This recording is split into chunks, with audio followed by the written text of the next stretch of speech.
ஏகாதசி, கிருத்திகை, சஷ்டி, அமாவாசை, பௌர்ணமி இந்த மாதிரி நாளில் ஒருத்தர் கொடுக்கறது ரொம்ப நல்லது. அதே மாதிரி வைகாசி விசாகம் நம்மளால இது ஒன்று பண்ண முடியும்ப்பா, அதனால நான் பண்ணிட்டு இருக்கேன்ப்பா. அதனால ஒன்றும் பெருசாக இது இல்லை. என்ன ஒரு இட்லி ஊற்றினா அதோட இன்னொரு வீடு சேர்த்து ஊற்றிருக்கேன், அவ்வளோதான் வித்தியாசம், வேற ஒன்றும் கிடையாது. சரி, தொட்டுக்க என்ன வச்ச?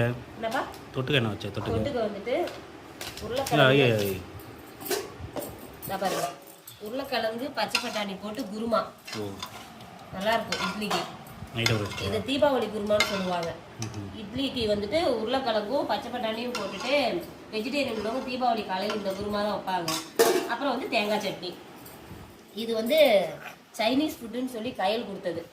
கேட்டா சைனீஸ் ஃபுட்டுங்குது. தக்காளி போட்டா சைனீஸ் ஃபுட்டா, தக்காளி போடலன்னு தமிழ்நாடு ஃபுட்டா. கதை கட்டா அப்படி சொல்லுது என்கிட்ட.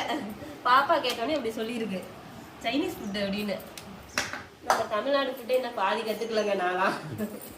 ஏதோ ஓட்டிக்கிட்டு இருக்கோம் அந்த புளி குழம்பு கார குழம்பு வச்சு. ஓகே, இட்லி நம்ம வீட்டில் இன்னைக்கு காலைல மார்னிங் இது பிரேக்ஃபாஸ்ட் வந்துட்டு சாம்பார் சட்னி, அதுக்கப்புறம் ரொம்ப ஹெல்த்தியான முருங்கைக்கீரை சூப். ஒரு நல்ல விஷயத்தை இன்னைக்கு தான் ஆரம்பிச்சிருக்கேன். அதாவது நியூ இயர்லேருந்து ஆரம்பிக்கணும்னு நினச்சேன், பட் இன்னையிலேருந்தே ஆரம்பிப்போம். நல்லதுங்கும் போது நியூ இயர் என்ன, இது என்ன நட்சத்திரம் என்ன, 4 நட்சத்திரம் என்ன, அதனால முருங்கைக்கீரை சூப் டெய்லி காலையில் குடிக்கலாம்னு சொல்லிட்டு பிளான் பண்ணியிருக்கேன். அட்லீஸ்ட் வாரத்தில் 3 நாளாக வைக்கலான் இருக்கேன். இனிமேல் செம்மையாக இருக்கும். ஆமாம்,